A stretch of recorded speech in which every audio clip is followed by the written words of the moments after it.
Hey, what's up, everybody? Welcome to another episode of Live here on Keystroke Medium. I am Josh Hayes here with Scott Moon and Chuck Manley. Hello. And we're talking about whatever tonight. Doesn't even matter. We don't have anything Whatever on the schedule. show. I'm going to talk about stuff. I don't even think Scott and Chuck are going to listen to what I say. No, They're just going to do their own thing. Ignore you completely. Because that's pretty much what they do anyway. And it's going to be a good show. Part of Dave refuses to be welcome. You can't tell me what to do. Don't push me around, you bullies. Have a nice day. No. You ain't that boss of me. That's right. That's right. This episode of Live is brought to you by Jeff Haskell and his wife, who is a cover designer. And they have written a book called Cover Your Book. It's on Amazon right now. It's number one in branding and logo right now. For some reason, I can't remember his wife's name. I think it's Rebecca, but I'm not sure. It's R. Haskell on the book. Yeah. And I didn't want to thank you. I didn't want to mess it up. Cover Your Book, an author's guide to working with a designer to maximize your sales. I will get you the link here post haste as we start our conversation. And we'll talk about the blurb here in a little bit. If you have not subscribed to our YouTube channel, please do that. We're on the road to get 1,000 subscribers this year. And what do we have? Is it only March? It's March 11th, like 97th right now. Yeah. And so forever March. It's forever March. If you're just catching the show, hit that subscribe, click the little button so you'll know when we go live, and that'll help us get to 1,000 this year. Yes. And that's all. That's it. That's the show. Bye, guys. We'll see you later. Thanks for joining us. And cut. Everybody in the live chat, welcome to the show. Bart of today says, Josh, I want that shirt. You know, this is a very special shirt to me. It matches your phone and your shoes and about everything you own, basically. And it covers your torso. That is true. Yes. That's actually the better most than a burlap sack. I love, by the way, I don't know if J.R. Hanley's here. He probably watched. I haven't seen him. I don't know that I've actually shown anybody this. That's not what that's right. Not what you think. Josh coming out. I got. Yeah, while I whip this out. I got a new. I'm gonna have to. Oh, that's pretty good. Focus. That's the best doll you've showed us yet. That is excellent. Is it? Yeah, I like that one. That's pretty awesome. That is pretty cool. It is the Terminator Back. from Terminator 2. Interesting, cool thing about this. I found it at Walmart a couple of months ago, and it's not a doll guy.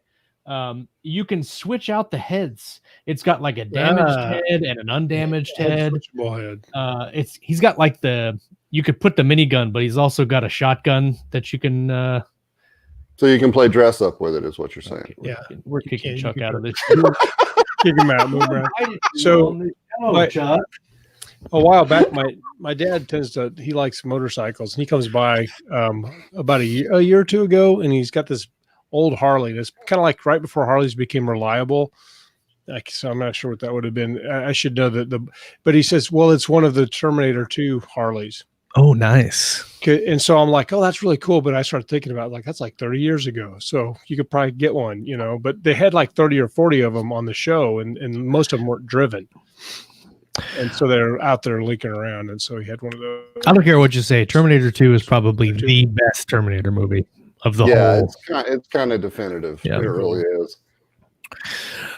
So anyway, welcome everybody in the live chat. JR, if you watch later, that was for you. And let's see, who was the first person here? Who gets the Keystroke Medium golf? Who? Kayleen does. I don't know that that's ever happened. Nice. Well, surely she's won at least. Guy Anthony and Marco says second. Unfortunately, we don't have a prize for that. Yeah, first or last. If you're not first, you're That's right.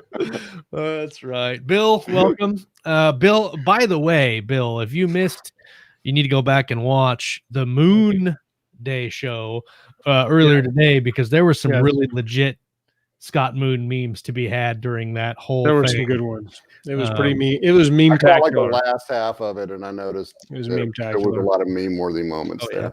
The memes were just Just They were grabbing everywhere. It was that up good. It in was there. fun. It was a good way to spend a Monday morning for sure. Monday. Good stuff. All right. Well, we're going to talk a little bit about what we had going on our writing lives this week. However, I do have a question for the live chat to think about, and then post your responses we'll talk about here in a minute. A lot of people, well, I say a lot, like two people in the Facebook group mentioned post-apocalyptic stories, and somebody mentioned tires. I'm really not sure what that is about, but my question is, what is your favorite post-apocalyptic story? It could be a movie, it could be a TV series, it could be a book. We seem to be going through some interesting times right now, and everybody's got post-apocalypse on the brain. So I'm interested in what your favorite movies are, or TV shows, or books. I see some pop up. I saw what was After It Happened came up on my feed. On my feed, I was like, I forgot all. There's a whole bunch I just totally forgot about. The 80s. That's right. All right. Well, let's talk about our writing. Chuck, you're first. Go. I have been about four chapters into Dark Disciples, the second Dark book for Athon. Steve in his spare time is still reading the first one so he can tell me how horrible it is. And in the evenings, I'm trying to chip away at the way overdue third Brace Cordova book. And yeah, that's it. Just been clicking away on my stuff, man, and dealing with everybody being home all the time, incessantly, all the time. Always. They're here. always there, keeping busy though. All the people. Yeah. My kids are so bored that they actually have approached me about running a D&D game for them. Nice. They've got to be desperate for entertainment. They're asking me to DM. So. Now that we're all stuck indoors, maybe we should look at trying to figure out how to do that KSM D&D campaign that we talked about doing a couple months ago. I could. I mean, I'll be honest with you. I have no idea how to have some sort of like streaming. Somebody, Chris Porto, I think, posted the other day that he was playing D&D, and it was on his TV screen, and it was like a legit layout where you had your stats and your characters. They've got what they call virtual tabletops. Roll20, Fantasy Realms are the two that jump to mind immediately. And I don't know how to use them, but I mean, if you guys are serious, I'd be willing to put some time into it and try and figure them out if y'all really want to take a stab at it. I'd be down. Could be cool. Scott, what about you, man? Well, speaking of D&D, my oldest daughter is trying to explain a Roll20 joke where she's playing D&D and carrying a Dragonborn with her Minotaur character, and something came up and she threw him and rolled a natural 20 and speared him with that. But the joke was kind of lost on my wife, who was like looking at us like we're literally just talking about like physics or something. It's like, what's a roll? What do you mean a Roll20? I'm like, okay, let's back way up. Never mind. This is dice. This is saving throw versus don't get the joke. Right. Anyway, so we did that. Writing today, I spent most of my time writing on 13 Mercenaries. I'm about 30,000 words in. That's the second Athon book that I'm working on. The first one's done and out there, and it's called Brothers in Arms. I'm really excited about that one. I've done a little bit of work on some mostly outlining and a little early discovery writing on the Orphan Wars book I'm doing with Jay and Cheney. And I'm just this close to finishing my Alien Invasion book I started writing a couple years ago. But the thing is, I don't really know what to do with it because I'll have to have, it's like my third project. I have this priority tier and my own stuff is way at the bottom. So unless I finish them all in advance, I might publish a book and then it might be, 8 years before the next one comes out. So I'll probably sit on it, even though that hurts me. I like to finish, get it back to my editor and then publish it immediately. because I have no self-discipline. But I'm going to try to sit on it for as long as I can and get at least 2 or 3. Yeah. So, but yeah, good times. But it's done. It's right there. Hit the button. It's done. Get it out there. That's pretty cool. Oh wait, that was a first draft. Maybe I should write that again a little bit. So, going pretty good. I got a second book bub last month. I got my first full feature book bub on Beta at Dawn, which is a book that I haven't really marketed well at all and didn't really know what to do with. It kind of languished, and it did pretty well. and it helped the other books in that series and just some sales in general. So it paid for itself and a little bit more. And I didn't expect to get it. And then I submitted for Enemy of Man, which I've submitted probably, I think, 9 or 10 times, something like that. And it's all, and I think I got a international one time, but so I got a full feature on that. That'll be April 26th. I'm very excited about that because I think that book has more and better reviews. And so maybe it has a little bit more legs, but its cover's not quite as good. So I don't really know what to do about that. Because last fall I was all hot to get new covers for. Wait, the cover for what? Enemy of Man. I like that cover. I thought it was like a mysterious alien. The only thing that I didn't get wasn't sure about the cover is it almost looks like it's a samurai ninja. Like you're talking about the first one, right? Yeah, the first one. He's kind of got like if you look at it, he's got a creature and he's got like a tail and he's kind of coming out of the cave there and there's like the moon's landscape in the background. Right. And that. So, I mean, I guess maybe it's not bad, but we'll see. I was just really, the reason I mentioned the cover, I was really curious because I submitted that one a whole bunch of times. It has, I think, 84 reviews. And at the time I submitted, it had like 70 some reviews and a 4.8 rating or something. And so it had all the things they say they look at. And I thought the cover was good, but they would never take it. Right. You know? And so then I submit Bayonet Dawn and has like 30 reviews and a 3.8 average or something like that. As a matter of fact, I tried to do some additional promos for the book, like at other newsletter things like e-Newsreader Today and some of those, and they wouldn't take it because the reviews weren't high enough on it, the average. But BookBub took it, despite all that they're talking about the quality thing. Interesting. And I think maybe it just literally is. It had Tom Edwards' cover on it. Yeah. Bayonet Dawn is the only thing I can think of. Or somebody read 2 sentences and liked the opening. I have no idea. But I was really happy that I got it. Is BookBub still as effective as it was? I think if you did a BookBub on a book one and you had a 5-book series, it'd probably be pretty neat. But these are just trilogies, so I don't think I got some decent read through with the initial part of the BookBub, and definitely really helped, but not enough to like move the bar enough where I could like retire or anything like that. But yeah, I definitely went from making almost nothing to, I think I made about a little over $1,000 on it this month. So from $5 to $1,000 ain't bad. Did you see any negative uptick in negative reviews on the book because of the deal? I was worried that would happen because it's 99 cents and it's still I'm going to leave it at 99 cents for the rest of April. But I got one more review and it was a positive review. It bumped my little star icon up into the next level. So far I just got one review from all those sales. And I think the sales were something like 970 something sales on Amazon. And then from all of the collected, and I don't go into all the Kobo and Nook and all that. I just go to my Draft to Digital and how many sales. And those were like 500 and some. Oh, good. So altogether, I made little over 1,400 sales on a book that hadn't hardly sold anything for a long time. It's pretty much a bonus just, at that point. And that's why I think a lot of us struggle basically with visibility. That's the trick ticket. If you have a good book and it's just getting in front of people, like, for example, I'm kind of going on a little bit long now, but so for example, I've been Facebook Didn't messaging. You mention this morning that this show was structured? Yeah, very structured. It's highly structured. So you prepared for the Moonbase show this morning, but I wrote some stuff on a notepad. Yeah. Probably 90 seconds. No, but so real quick and I'll wrap up. But basically, you're good, dude. messing with you, man.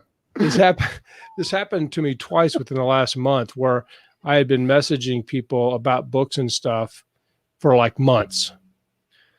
Like this, really develop a solid online relationship, talking about books and all this stuff. And then they're like, wow.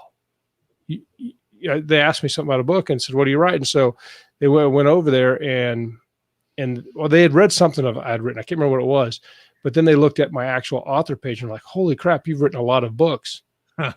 And so we assume that all these people that interact with like one of our books sees all the rest of our books, Right. but it's really not true. Nobody goes to your author page and looks at every one of your books equally. They kind of see one they like. But the whole point of my little analogy is that I was just really surprised that these people I'd been talking to about one of my books didn't realize I'd also written like 30 other books. Yeah. And your deal is you always hope that they really like your writing, they will read a lot of your other stuff, which I don't know why that doesn't always happen. It doesn't because, I've never read anything else that George Martin's ever written. Yeah. The only other book that I know the title of is The Armageddon Rag, and that's because that's the book he says he wrote, and it was horrible, and he thought that was the book that was going to like completely kill his writing career because it didn't do very well at all. So he like almost every interview, he brings it talks about it. Yeah, but he's got a whole bunch of science fiction that I've never read. Yeah, and he edited tons of those wild card things. Yep. I mean, going back to when I was in high school. I mean, he's been doing that forever. Yeah. So, and I'm about as big a George R. R. Martin fan as there is, and I've only read the Song of Ice and Fire books. Nothing else that he's done. Yeah. Not the comics. Not anything. You only got. So, would you call yourself an R. R. Martin fan or a Game of Thrones fan? Well, I guess it has to be Game of Thrones because I've never read any of this other stuff. But I'd have to agree. And I think that's where most people fall. Yeah, right. They got the series they like, the characters they like, and that's what they latch onto. And whoever wrote it is just kind of an aside, unless you reach that bullseye level of success, like Stephen King or guys like that. It's what you created that they're a fan of. Your name just happens to be attached to it. Right. Yep. Well, and I like Stephen King's writing, but I think I like The Dark Tower more than I like most of his other books. Same. And so like I'm not in a feeding frenzy to go read his other books, but I have read The Dark Tower a couple times. And I've enjoyed every Stephen King book I've written, but I'm the same way. I don't seek them out that much. Yeah. Right. But if I stumble into one, they're good. But I know people who, back when I was growing up, I think my mom and a couple of her friends, they had read every single Stephen King book. So you'd meet people all the time who says, I've read everything that he's ever written. Well, of course, eventually that's impossible because he's written so many, but I've read some of his earlier ones. Like I've read The Shining. I read, what's the one that he has some type of head injury, but then he becomes like Dead Zone. Huh? Yeah. The Dead Zone. Dead Zone. That one was pretty good. It was interesting. Yeah. Good stuff. Let's see here. We had a couple people that mentioned what their favorite post-apoc story was. Let's see. Josh, you haven't told us what you're writing these days. Oh, that's right. Gosh, dang it. We're trying to stay on task here. What are you doing? Took all my time. I'd like to reclaim some of my time from the speaker, please. Let's see. What have I done? I've worked on here. Listen, here come the memes. I've worked on Valor 3. Everybody knows I've worked on Valor 3. I'm still working post-apoc of Valor. I actually was mowing on Saturday. It was my second mow of the year, and now it's going to be every freaking weekend until it becomes cold again. Dumbest things in our society. Yeah, let's keep the grass pretty. So I was mowing the yard, and about halfway through mowing the yard, I was listening to Valor 2 on Audible, and worked out a plot point in my head that I was having issues with from book 3. For What's Next of Valor. Yes, for What's Next of Valor. Exactly. Next book title. The Art of Valor. So that I figured that out, and luckily it wasn't anything that I had to do like major rewrites on or anything. I had to just kind of tack on to some conversation that they were already having. Not really retconning, but just fixing in my head, fixing something that should have been explained a little bit better in the second book, but it worked out. Yeah. So it was good. And then, that's about it. Oh, the final Terra Nova book came out last week. Yep. Hale's War. On audio. On audio. It's been out on ebook. On audio, it came out. Right now, we are sitting at, let's see, it came out on 24th. So it came out 6 days ago. We've got 38 ratings with a 4.8 average. and I already got 3 reviews on it, and they're all 5-star reviews. Everybody loved the ending, which I thought Hales War was out of the 4 books in the Terra Nova series, Hales War I thought was my favorite. I wrote that right around the time I think Infinity War came out rather. And so I really wanted to have that like epic feeling of Infinity War. I don't know if Endgame had come out yet or not. I remember us talking about you have a big battle scene. You used to talk about where they're gonna have them charge out of the trees. Everybody You're gonna have them come out of the drop ship and stuff. Yeah, it was a really fun book to write, and the ending where all the characters come together and have this final battle with the triumvirate is it's about as Marvel cool as I could make it, and I really had a lot of fun with that. So it'll be interesting to hear Luke read it, because I haven't read the book at all in like a year. So let's see. New thing. Let's see who. Post-apoc. Yeah, I'm looking. Somebody said Ariel by Stephen R. Boyette. I don't know that. Never heard of that. And Guy Anthony DeMarco said The Road, which is a fantastic. It's harsh though. That's bleak, man. It's artistically brilliant, but emotionally, it's like, yeah, it's rough. I don't think I've ever heard of Ariel. I don't know that one. The Road. William Tyler Davis says Shaun of the Dead. Honestly, yes, from the back row. That was a great movie, though. Come on. He said the original Mad Max. I was actually going to say Mad Max Fury Road is one of my favorites. Fury Road was good. And you know they're making a second one. Oh, are they? I didn't know. I've heard they're in talks to make a second one. Did you know that when they wrote Fury Road, there was actually they sold it without a script. They had like a general idea, because most of the movie is visual, and so like 90% of the production of that movie is based on storyboards and not a script, because it's so visual and action oriented. I'd love to get my hand on that script just to see how they put the story together. How they put it together, yeah, around the imagery. Yeah, it's just one page. They blew a lot of stuff up. Oh, now there's an interesting one. J. Oliveira says The Mist by Stephen King. Oh, see, I have not read The Mist story, but I've seen the movie. The movie pissed me off. So I was just going to say the ending pissed me off. So I cursed at the screen in the theater. I said, "Fuck you."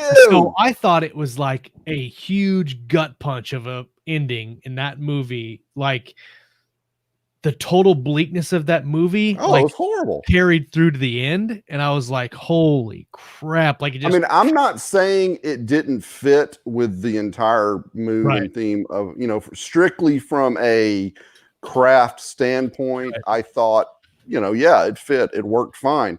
As a viewer, to hell with those guys. Is that because you didn't like that he killed everybody and then survived and then everybody was safe, or that it was different from the book? No, I don't care that it was different from the book. I often think that you have to change things most of the movie. Yeah. It was purely a personal thing. I don't want bleak endings. I want the good guy to win, the monster to get his butt kicked, and the love interest and the hero to ride off into the sunset, whatever. Yeah. But if I want bleakness, I'll watch the damn news. All right. Yeah, I know, right. And that has been true. That's been true for like 30 years now. I'm not just talking about normal times. Okay. Yeah. That's all recent horrible. Times. It's when I go to be entertained, I don't want those kind of endings. I hate those kind of endings. I'm trying to think of another movie that was just so depressing. Seven. So I didn't think Seven was depressing. Seven was awesome, powerful. It was awesome and dark, but yeah, no, yeah. I mean, it was brilliantly done, brilliantly plotted and written. Did you guys know that when they were promoting that movie, and even when the movie came out and hit theaters, Kevin Spacey had, I don't know if he had to sign a waiver or whatever, but they didn't put his name in the front credits but by like all these guild standards and rules, the main actor has to have their name in the front credits. So they didn't have his name in the credits at all, and he wasn't in any of the promo material. Like he wasn't in any trailers. I never realized that, but you're right, because I remember being surprised when he showed up on screen. Yeah, but at the end of the movie, he's the first name. And so like they set it up so no one would see it coming, and gosh, it was great. He was the best crazy dude ever. Oh yeah. I mean, it was brilliantly done, but just again, it comes back to that bleakness. Yeah. Yeah, Bard that's not what I call entertainment. Kayleen says Book of Eli, which I've been trying to watch because everybody tells me to watch it because it says it's so good, and then I was like, I'm going to watch that, and then I don't get to watch it for some reason. Book of Eli, this actually goes into another point. Book of Eli is a great movie. Not only because it's post-apocalyptic and Denzel Washington. No, but there's a cat and he kills it. Okay. And I like that because I don't like cats. But so I like that movie, and I'm not going to spoil it for you guys, but you desperately, we should do a breakdown on Book of Eli. Okay, so Chuck and I both need to watch it, so that's an assignment. We'll watch it. Everybody that hasn't seen Book of Eli needs to go watch it, because not only is the movie really good, it's Denzel Washington, and like very good, but the ending is just so. I can't even. It's great. It's a great ending because it changes everything about the movie. And well, I mean, Denzel's the lead. Gary Oldman's the villain. It's got Mila Kunis. I think is her name. Yeah. You know, I mean, it's a great cast and everything, and I've heard nothing but good about it. I've never gotten around to watching it. I've literally picked it up off the shelf when you went to movie rental places like dozens of times. And well, for one, it's not one of my wife. Yourself there, buddy. I know, but like back when they were open, go get it on the VHS tape. Yep. But I remember the Victrola. Yeah, you remember when you go to Blockbuster on release night and they had the whole wall of like 2,700 movies. They're all the same box cover, right? And you're like, yes, and you go up and none of them have the movie. None of them have the movie behind it. And you're like, oh, come on. Somebody's let me find this. So I mentioned it as I'm seeing it in the chat, and then we lose Waterworld. Waterworld. Okay, so hold on. Let me find this thing before we stop. Where is this thing? This is why I see. The only here it is. I have always been, and will always be, a Nintendo Power guy. Always. Regular Nintendo, Super Nintendo, Game Boy, NES, N64, whatever, always.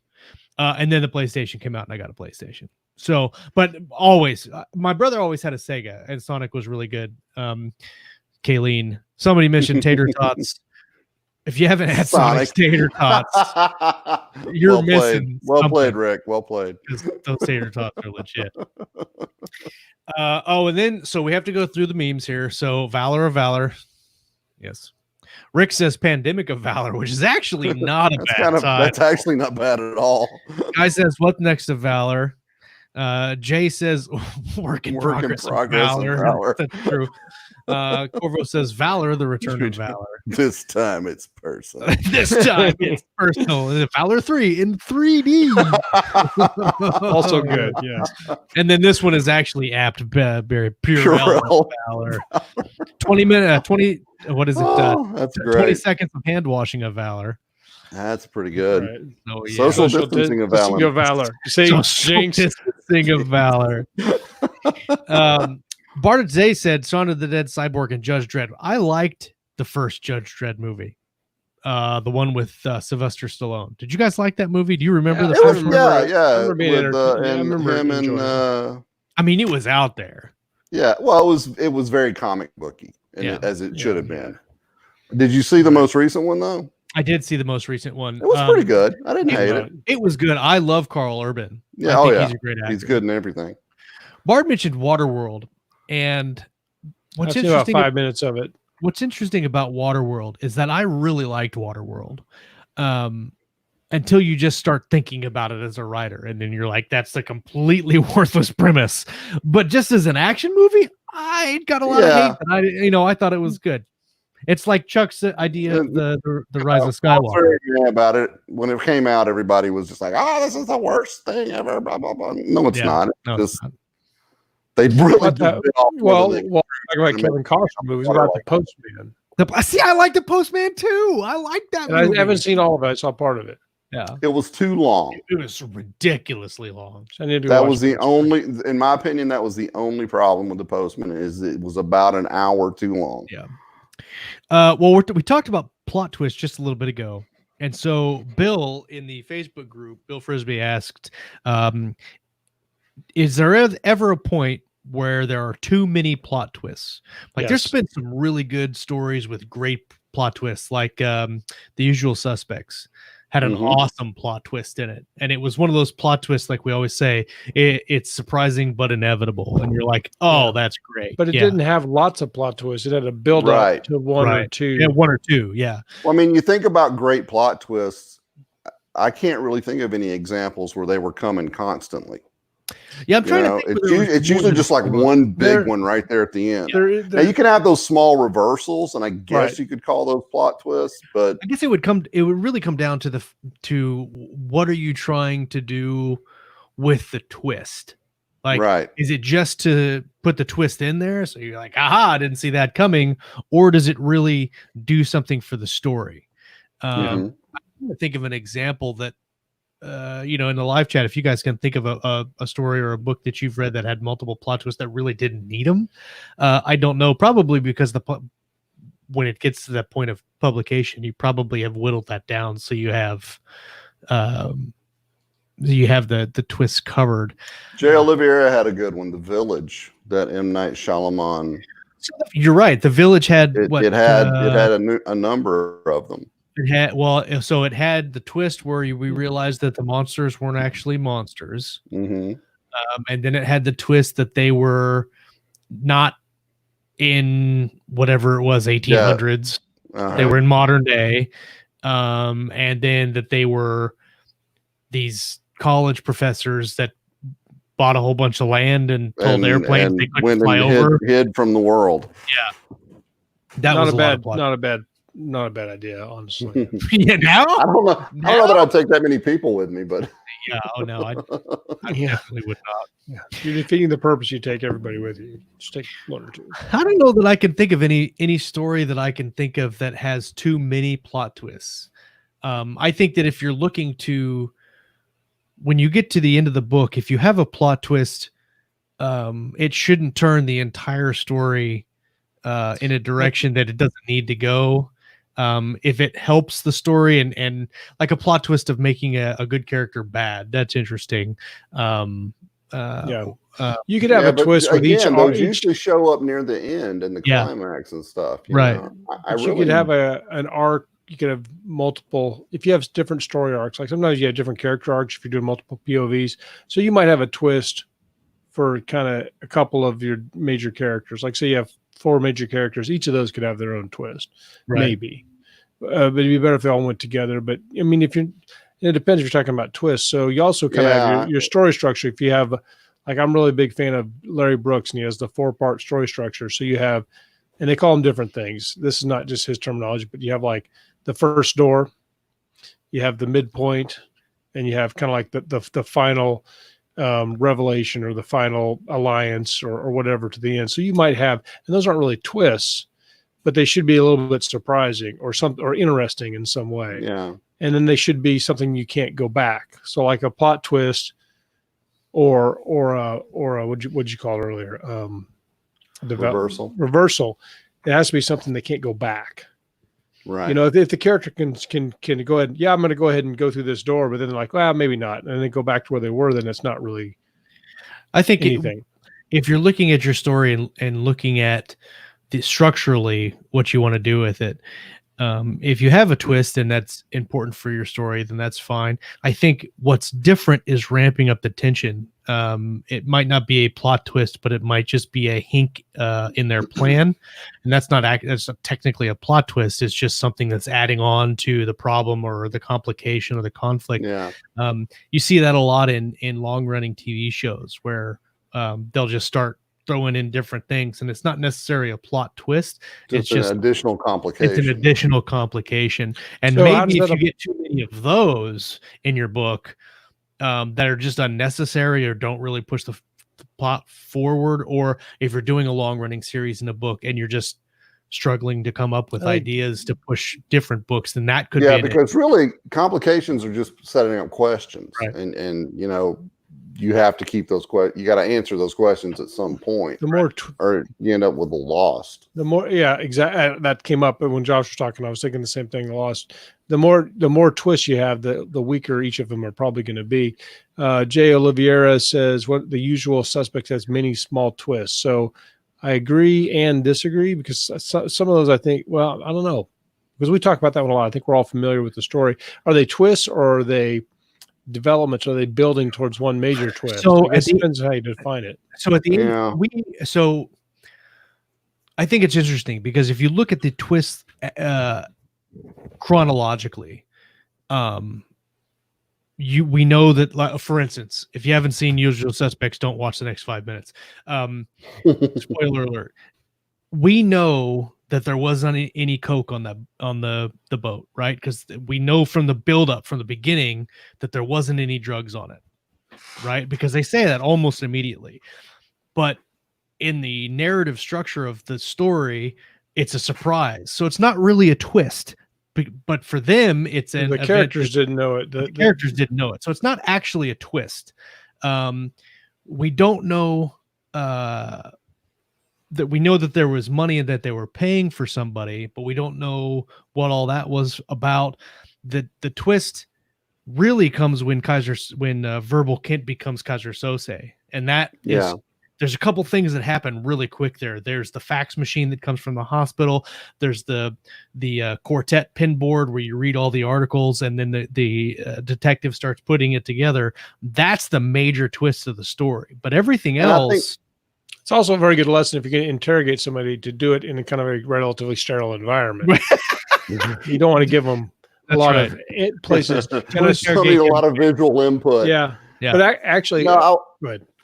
I was going to say that I think that talking about that and using that Usual Suspects example, it really illustrates, in my mind, a twist is something that you build up to. Yes.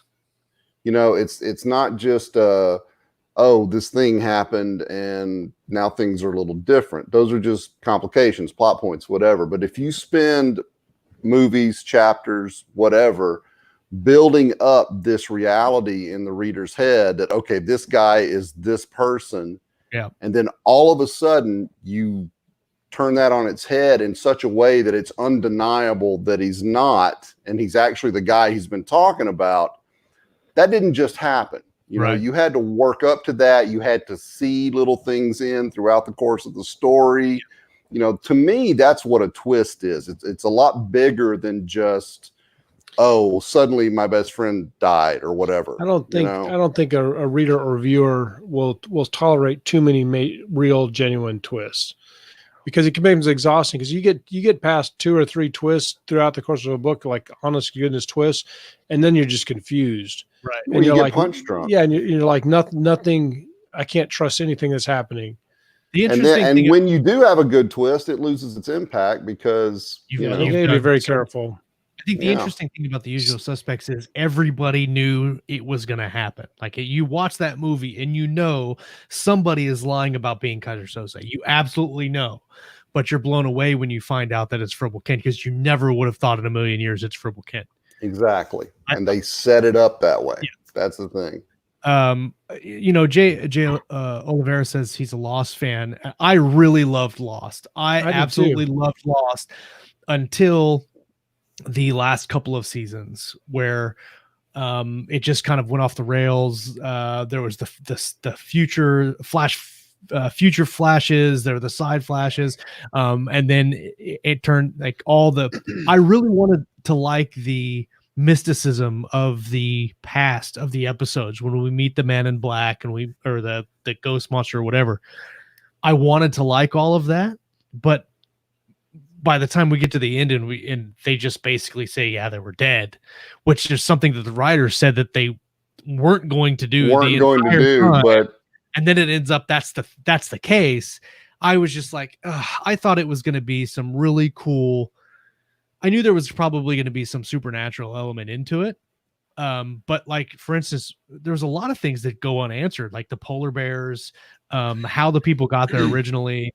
They introduced a whole bunch of questions that never got answered. And I think that's why I don't like it as much as. Do you think they just chickened out? I think they wrote themselves into a corner. Well, it is true. This is normal for him. He comes up with some really, really good ideas and questions, but he does not know how to answer them. Like Stephen King. Exactly like Stephen King. Yeah, really. But his presentation is so good that people kind of dismiss that as okay. And kind of like King's presentation and his characters, people dismiss that the endings aren't that bad or that aren't that good.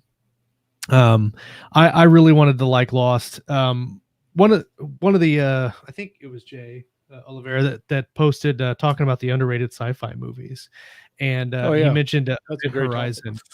Event Horizon was a really, really good sci-fi horror movie. I think if you haven't watched it, don't, because it'll fuck you up. It is a prime example of that genre for sure. I watched that movie and there's scary movies now, but I don't like gore stuff like Saw. It doesn't Saw or Hostel. It's just torture porn. Yeah. I don't like those movies. Event Horizon was gory. It was Lovecraft in space. But holy crap!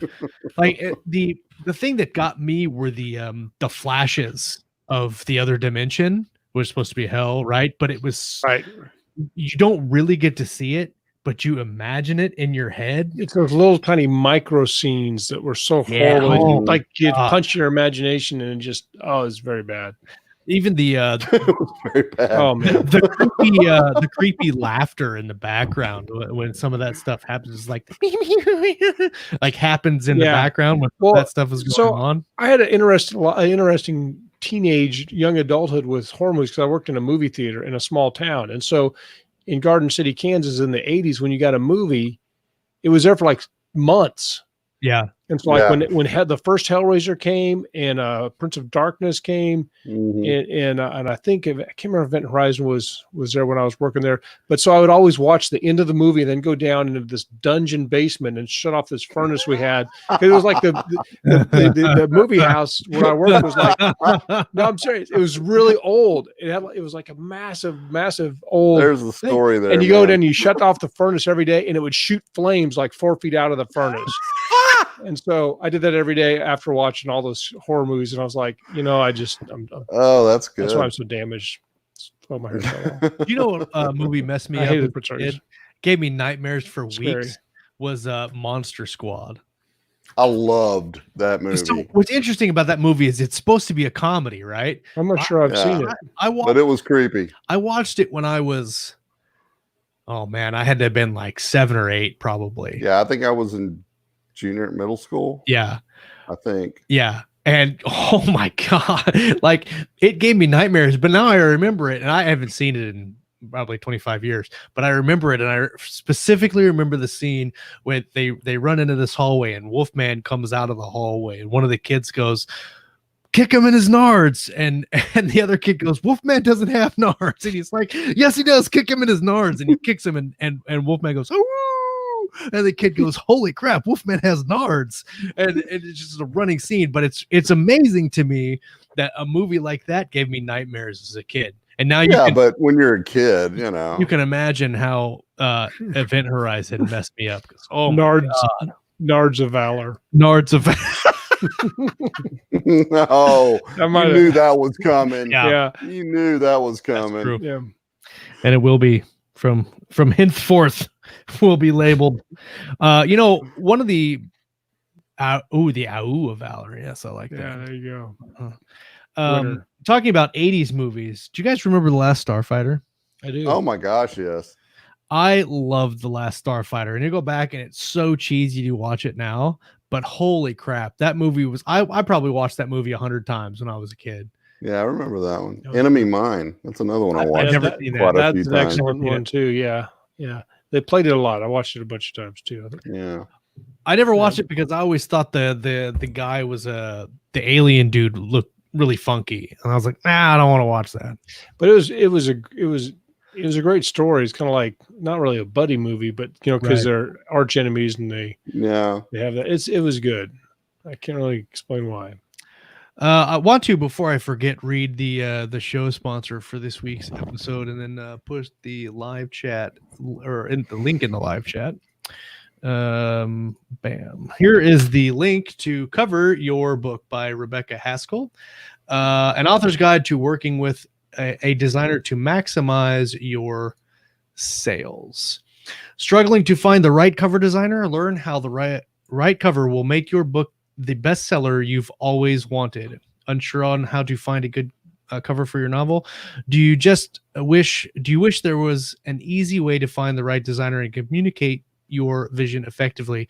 This is a very good question, because knowing good covers and knowing how to correctly communicate how you want your title done, it's a big deal, cover done, is super, super important. Professional book cover designer and illustrator Rebecca Haskell has helped hundreds of authors gain attention to their work and, more importantly, sell more books. Let her show you how to work with a designer to achieve the cover your book deserves. Through a step-by-step explanation ranging from beginner to advanced, Cover Your Book gives you the inside track on how to turn your vision into a cover that sells itself. In this book, you'll discover how to distill your story into a killer concept that will captivate readers, which is actually important not just for your cover, where to find the designer that is right for you and your story, how to write the perfect cover brief to communicate your ideas effectively, how to avoid common pitfalls, why where you go is as important as who you hire, what to do things when things go wrong, and so much more. Finally, you won't have to guess about your cover. You won't have to rely on others to tell you if your cover works. You will know with the right designer, the entire process becomes one of fun and discovery. And in the end, the right cover will lead to more sales and better reviews of doom. Rebecca made me a cover for a Western that I had started a while back. Right. Now, if I can ever finish it, then I'll get that out there. Scott Moon's the guy that you're like, you have a cover for like 1,000 books. I got a lot of covers. Really? I have a serious backlog of covers right now. I have one that I bought with the intention of writing a book in it, and I just haven't gotten to it. And it's actually post-apocalyptic, which is ironic considering we were talking about that. I went for years to never be able to get covers, and now if I get one and I can afford it, I almost always buy it. So I have like 5 Tom Edwards covers, and I got a couple other covers from people I found off of ArtStation. I have a whole bunch of like the cheaper ones from rocking book covers.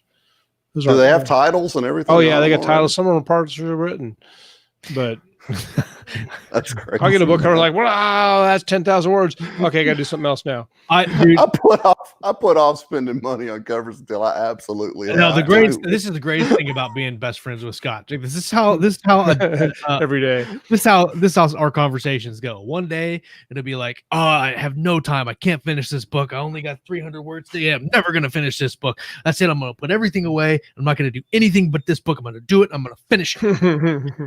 Next day. You should see these covers that I just picked up for this idea that I had for this book I'm going to write, and I have like blah, blah, and he shows me all these covers, and I'm like, "That's actually writing your other book." Go back. Yeah, that's true story. I like that. Rick Hartlow says, "Vegan zombie marine ponies of valor." Write that book, Rick. Write it. It's going to be a good bestseller. I'm telling you. Bestseller. The guys need to drink more coffee so we can see if we can get them to spit it out from something in the chat. I don't know if you noticed or not, but there's been several instances where I've almost spit whiskey all over the place. I have no devil's ass water tonight, so I have nothing to spice. Actually, that was a good actual one. regular water. Yeah, I'm drinking non-alcoholic root beer today. They shouldn't be able to call it beer. That's really unfair. I don't even know. Does anybody know why they call it root beer? I have no idea. I think they ferment the. It's not ginger. What is it? I can't remember what the thing that makes it taste like root beer. Great story, Chuck. Interesting. Thank you. Well, we did ask the question. Yeah, I drink water and know stuff. I drink water and know stuff. That's right. Good stuff. I'm dying to watch the Book of Eli. I'm serious. You really need to watch the Book of Eli. We need to talk about that sometime because it's a fantastic. First of all, it's beautifully shot. Like it's got a great tone. The color tone of that movie is fantastic. Let's see. Ooh, Barta today suggested Tron as one of the underrated movies. Tron. I love the first Tron. Yeah, it was, and I mean, it was original, and it was like, meh, like whatever. But I really liked it. I enjoyed it a lot. That goes back to one of those things. So you go back and you're like, the concept of they're in the video game, right? That was like really, you had to really wrap your head around that. When it first came out, that was like, but now you're like, that's mind blowing. Now it's kind of like, yeah, okay. Everybody's in the video game. That's great. I wanted a light cycle. Like I wanted a light cycle. Yeah, and I dropped some quarters on some Tron games in the arcade, trying to the light cycle thing. Take your money. Oh, okay. Here's one. Fifth Element. Yeah. So I absolutely love the Fifth Element. I absolutely loved it. The visuals were great. I thought the characters were fantastic. First of all, it's wonky, right? Just get that out of your head. It's wonky. It is. But everything about it's wonky, so it makes sense. Like that's just the setting. That's it. Like it's a wonky place where they live right now, but it is so good. Like my favorite character is Ruby. My favorite character is Ruby, hands down. Especially when he's like he's talking to Bruce Willis's character when he first gets on the flight to go to the thing, and he's trying to talk to him. He's super excited, and Bruce Willis is just like, yes. He's getting so frustrated because he can't talk to him. I love that guy. And let's see, fifth, where's he go? Multi-pass of Valor right here. Very good. Corbin Dallas, multi-pass. Everything about that move. This is my favorite quote, the whole movie. Negative. I am a meat popsicle. Like when the dude steals from him and the thing comes up and he's like, yeah, give me the cash, give me the cash. I'm like, this movie is crazy. What is going on? I want to know, like, okay, so we're all writers and we think of some really crazy stuff, but that guy, that whole movie is so out there. Like he came up with some really whacked out stuff for that movie. I'm surprised. I'd be surprised if he wasn't on drugs when he wrote that movie. Probably that's not the first person that's come up with that hypothesis. Oh, Jay Oliveira says Gattaca. Do you have guys ever seen Gattaca? Oh, Gattaca. I really liked Gattaca. I know that there's a plot twist in Gattaca. Yeah. But I can't remember what it is. It's been a long time since I've seen Gattaca, but I know that I really, really liked it. You know the movie that when we're talking about too many plot twists, have you guys ever seen it's the same character. Gosh, no, I can't remember. Oh man, I gotta find it. Talk amongst yourselves for 5 minutes while I find this movie. He's a time traveler, and it's a loop movie. Looper? No, it's not Looper. Looper's a good movie. But this one was made around the same time. I bought it and I watched it. And it's a time travel movie about a time traveler who goes back to stop something. Is it the one with Gyllenhaal in it? No. Where I own it? I'm trying to find it. There was talking about lots of twists. It's not time copy. No. Remember Eagle Eye?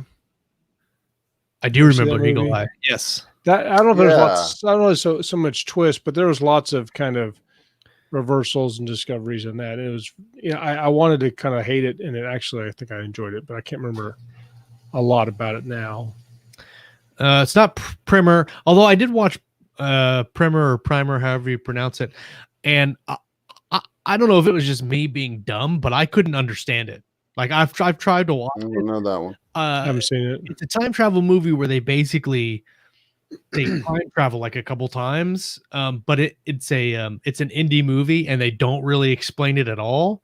But basically they can get in this box and they set a timer, and somehow they go back in time, and they see themselves doing things, but then they start like overlapping themselves, going back in time to fix things. That you'd have to. A bunch of people in the live chat have seen Primer. I mean, it's won awards. It's well received. It's well reviewed. I'll have to look that one up. So right there, I'm writing down all this stuff I haven't seen. It was just way over my head. Like I just didn't understand it.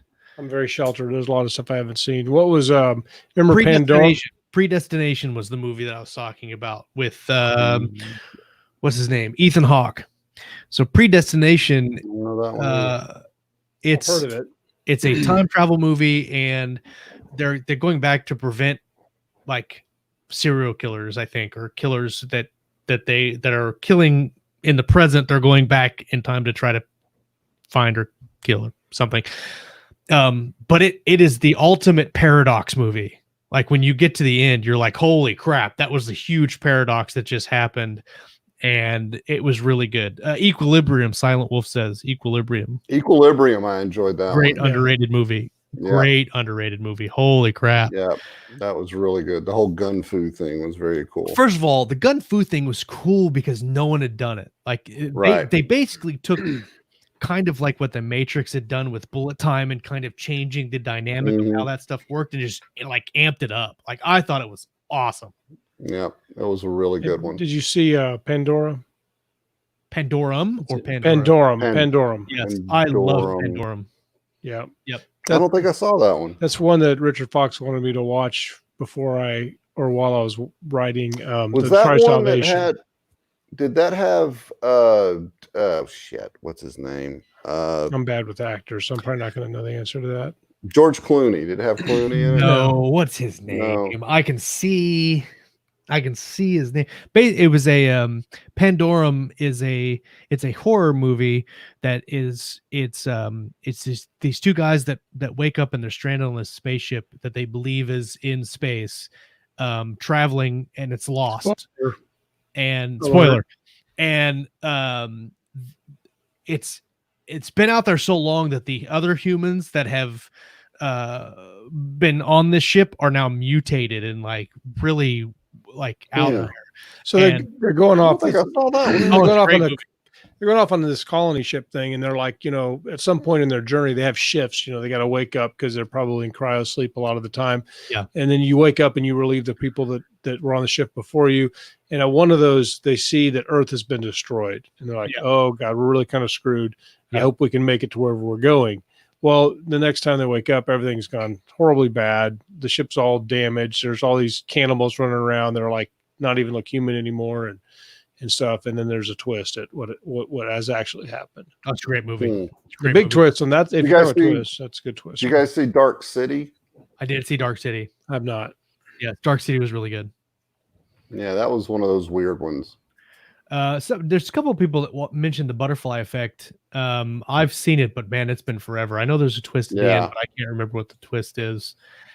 Rick mentioned, where is it? Frailty. Have you guys seen? Oh, that was great. That was a super good movie. I had to watch it twice because the really good movie twist in that movie was like, it was really good. I don't, when that movie came out, when it came to the video, I don't remember ever seeing it in theater. Or seeing it advertised or anything. I just saw that. I remember renting it. I don't remember. Yeah, I've heard of it. Yeah. Same thing. I rented it, but I remember seeing that it had Bill Paxton and Matthew McConaughey, and thinking, why have I not heard of this movie before? Yeah. And then you watch it, and you're like, holy crap! It's not a sci-fi movie. It's more of a magical realism kind of thing. It's not a horror movie. It's a suspenseful movie. Corvo says Predestination was based on All You Zombies by Robert A. Heinlein. Oh, I didn't know that. I did not know that at all. And 12 Monkeys, as we're talking about twists and whatnot. That was I did love 12 Monkeys. 12 Monkeys, I think, was the first time travel movie that I saw that had a twist that made sense. Yeah. I don't know if you guys felt the same way about it, but I enjoyed it. I remember I watched it several times. It's been a while, though. Yeah. Yeah, that's one of those I haven't seen in so long. I'm having trouble remembering. There's so many good stories out there. It's so little time. I wish we could all be forced to stay home for months to get caught up on all that stuff. And just watch movies together all day via. Did you guys see that distancing. you can watch Netflix with your friends now? No. What? Netflix did this. Let's see. Watching Netflix with friends. There is a Chrome. Yeah, there is a Chrome add-on that you can get that you can watch shows on Netflix with friends, and you can send them this link and you can all watch it together and chat about it together. The three of us should watch Book of Eli, record it, and post it. Yeah, I'm down with that. I don't know if you can get in trouble though if the Book on Eli. I don't know if it's on Netflix. I don't know if we'd get in trouble for. It's I guess not we're not charging money. It doesn't matter. Yeah, it's Book of Eli is not on Netflix. Because I searched for it on Netflix. I don't know that we could record it and post the whole thing because I don't know if fair use. You can do IP issues. Piece there. of it for reviews, I think, is usual clause. So, but I think we could watch it together and then talk about it. That'd be fun. Sure. Yeah. Absolutely. But this conversation was great. I love talking about this kind of stuff. I don't know that we actually had anything reasonably important or intelligent to say, but it was still fun talking about it. And it filled an hour, so you know. Well, we had a lot of interaction with everybody in the live chat. We got like 8. Yeah, we did. Which is another reason why you need to be watching live if you're listening on the audio feed. If you are listening on the audio feed, check us out at youtube.com/keystroke medium, and you can watch us live every Monday and Thursday. Walt Robillard will be live tomorrow morning with Coffee and Concepts. And then on Thursday night, Kayleen Williams and Lauren Moore will be on The Writer's Journey. They talked a lot about Book Funnel last episode. Yeah, they had it's a great what's his name on there? They had Kevin McLaughlin, and now that guy's name is I'm losing it. That's the creator of Book Funnel. Yeah. I can't think of his name now.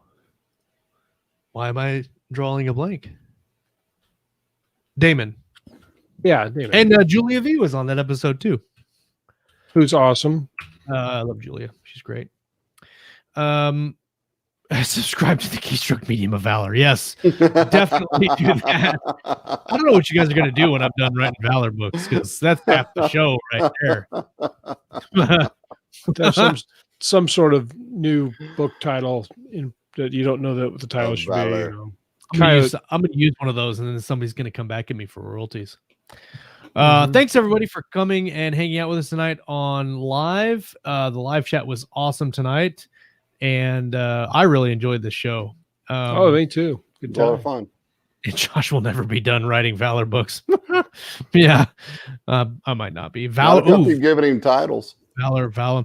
What you guys need to do is take some notes on the movies we've talked about, on the cool plot twists, and watch those movies, because they're really, really good, and they're a lot easier than reading a whole bunch of books if you don't have the time. Especially now, I'm doing so much watching TV shows now that I have to just sit and watch my kids all day. I'm getting a lot of TV watching done. So good times. Thank you everybody for coming and hanging out with us tonight. We'll be back next week talking about some reading, talking about some writing, maybe some movies, and everything in between right here on Keystroke Media. See you later, guys.